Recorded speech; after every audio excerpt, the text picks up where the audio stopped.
Hello parents, BA positive মম চ্যানেলের আরেকটি নতুন পর্বে আপনাদের স্বাগত জানাই। প্রেগন্যান্সিতে একজন গর্ভবতী মা কিভাবে নিজের যত্ন করবেন এটা জানা ভীষণ জরুরি। আর এটা যদি শীতকাল হয়ে থাকে তাহলে অবশ্যই আপনাকে আরেকটু বাড়তি কেয়ার নিতে হবে।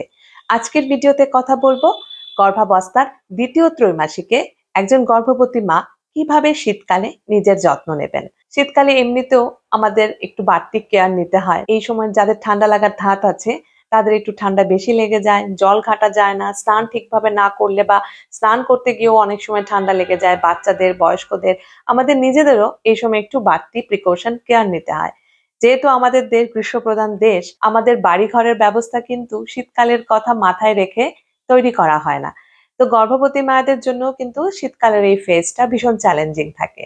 তো গর্ভাবস্থার এই দ্বিতীয় ত্রৈমাসিকে মায়েদের মধ্যে যে সমস্যাটা প্রকট আকারে দেখা যায় এই শীতকালে, সেটা হচ্ছে গায়ে হাত পায়ে ব্যথা, পিঠে ব্যথা, কোমরে ব্যথা, যেটা হয়তো মায়েরা ফার্স্ট ট্রাইমেস্টারে এতটা ফিল করেননি, যেটা সেকেন্ড ট্রাইমেস্টারে খুব বেশি ফিল করবেন এবং থার্ড ট্রাইমেস্টারে গিয়ে সেই ব্যথার অনুভূতিটা আরেকটু বাড়তে পারে। শীতকালে গর্ভবতী মায়েদের যারা সেকেন্ড ট্রাইমেস্টারে আছেন তাদের হয়তো শীতের দরুন হাড়ে ব্যথা বাড়তে পারে। তো এটা থেকে কিভাবে আপনি মুক্তি পাবেন? এটা থেকে মুক্তি পাওয়ার সবচেয়ে ভালো উপায় হচ্ছে আপনি এক্সারসাইজ শুরু করুন।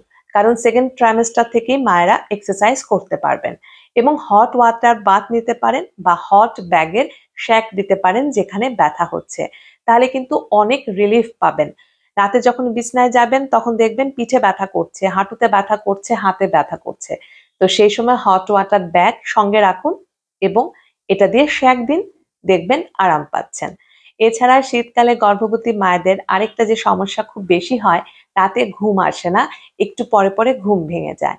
অ্যাকচুয়ালি এটা শীতের দরুন হয়, স্বাভাবিক সাধারণ আছি, আমাদেরও রাতের ঘুম কমে যায়, শীতকালে বারবার ঘুম ভাঙে, বাথরুম যাওয়ার তাগিদ হয়।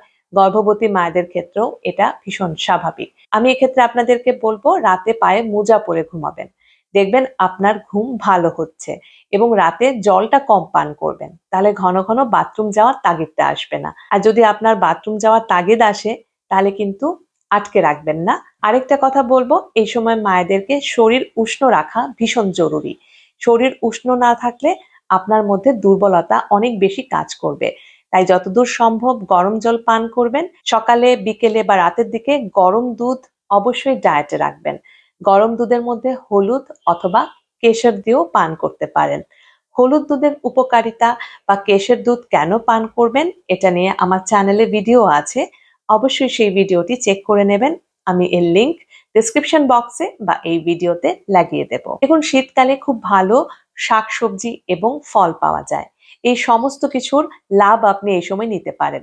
আপনি যত ভালো শাকসবজি, ফল এই সময় খাবেন আর রসদ কিন্তু আপনার সন্তানই লাভ করবে। শীতকালে আপনি যত হেলদি খাবার, ভালো খাবার খাবেন, সেটা থেকে আপনার সন্তানও ইমিউনিটি লাভ করবে, ওর গ্রোথ এবং ডেভেলপমেন্টটা খুব ভালো হবে।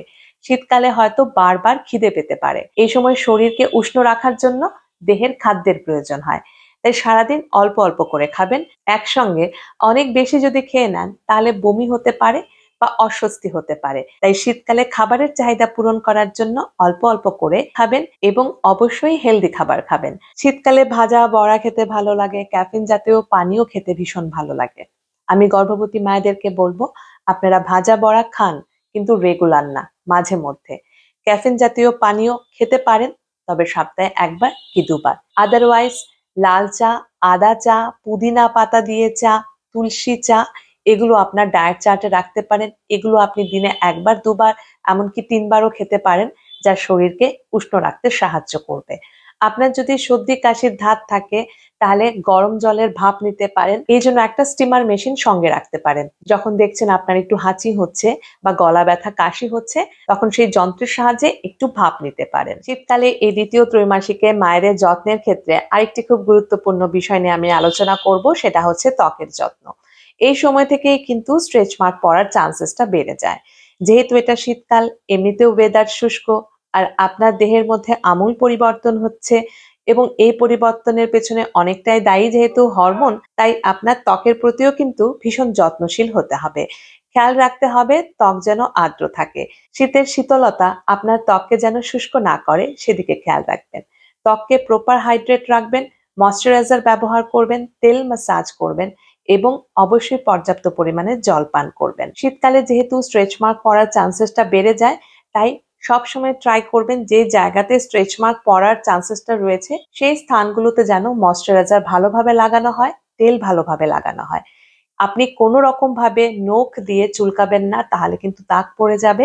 ত্বকের প্রতি একটু যত্নশীল হলে ত্বকে কোনো রকমের সমস্যা হবে না, স্ট্রেচ মার্কও পড়বে না। তাছাড়া শীতকালে খাবারের প্রতি অবশ্যই যত্নশীল হবেন। গভীর রাত করে খাবেন না, ঠান্ডা খাবার এই সময় খাবেন না।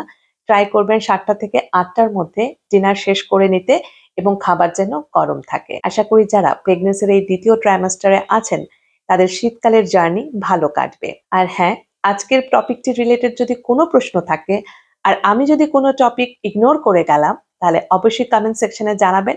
সেই রিলেটেড আমি আগামী পর্বে ভিডিও বানাবো। আজকের জন্য এইটুকুই। ভালো থাকবেন, সুস্থ থাকবেন।